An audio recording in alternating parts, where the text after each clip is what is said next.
اب تشریف لاتے ہیں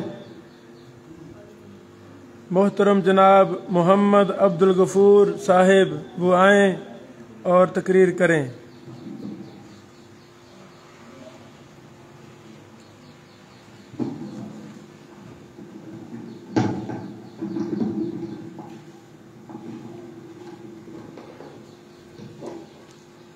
السلام علیکم ورحمۃ اللہ وبرکاتہ۔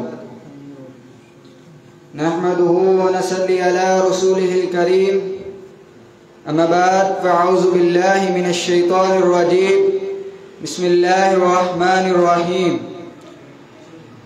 قل ان کنتم تحبون اللہ فاتبعونی یحببکم، قل ان کنتم تحبون اللہ فاتبعونی یحببکم اللہ ویغفر لکم ذنوبکم واللہ غفور رحیم۔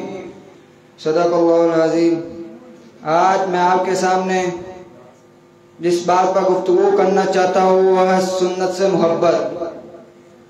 اللہ تعالیٰ نے فرمایا قل ان کنتم تحبون اللہ فاتبعونی یحببکم اللہ ویغفر لکم ذنوبکم واللہ غفور رحیم۔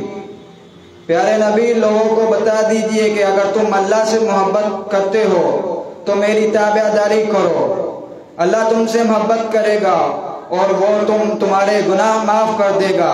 اللہ تعالیٰ بخشنے والا نہایت مہربان ہے۔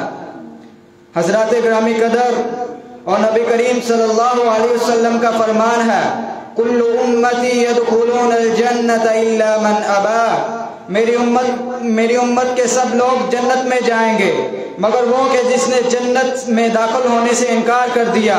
تو پوچھا ومن ابا، اللہ کے حبیب فرمائے وہ کون بد نصیب ہے جو جنت میں جانے سے انکار کریں گے؟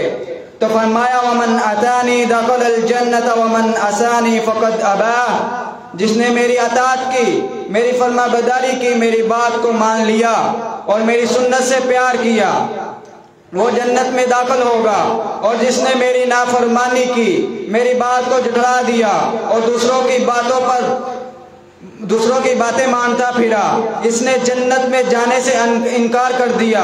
حضرات گرامی قدر، حضرت ارباز بن ساریہ رضی اللہ تعالیٰ عنہ بیان کرتے ہیں کہ ایک دن رسول اللہ صلی اللہ علیہ وسلم نماز پڑھانے کے بعد ہماری طرف توجہ ہو کر واضح فرمایا کہ دلوں کی حالت بدل گئی اور آنکھوں سے آنسو جاری ہو گئے، تم تمام لوگ رونے لگے۔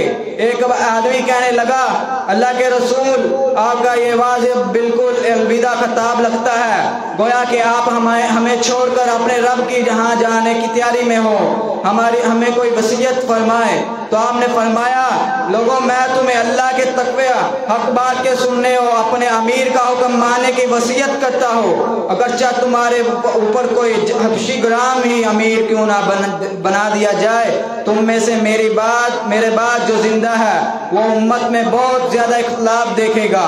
حضرات گرامی قدر، نبی کریم صلی اللہ علیہ وسلم کی سنت سے منہ موڑ کر اوروں کے پیچھے کھانے والا تو قیامت والے دن ہاتھوں کو کاٹ کھائے گا اور افسوس کرے گا کہ کاش اس نے نبی کریم صلی اللہ علیہ وسلم کا راستہ اختیار کیا ہوتا۔ غیروں کی پیروی کر کے آج اپنے ناکامی کا منہ دیکھ رہا ہے۔ اللہ ہمیں ایسی رسوائی سے بچائے اور دونوں جہانوں کی کامیابیوں سے سرفراز فرمائے۔ حضرات گرامی قدر، اس سے ثابت ہوتا ہے کہ مسلمانوں کی دنیا اور آخرت دونوں جہانوں میں کامیابی کا درمدار رسول اللہ صلی اللہ علیہ وسلم اور آپ کی سنت سے محبت پر ہے۔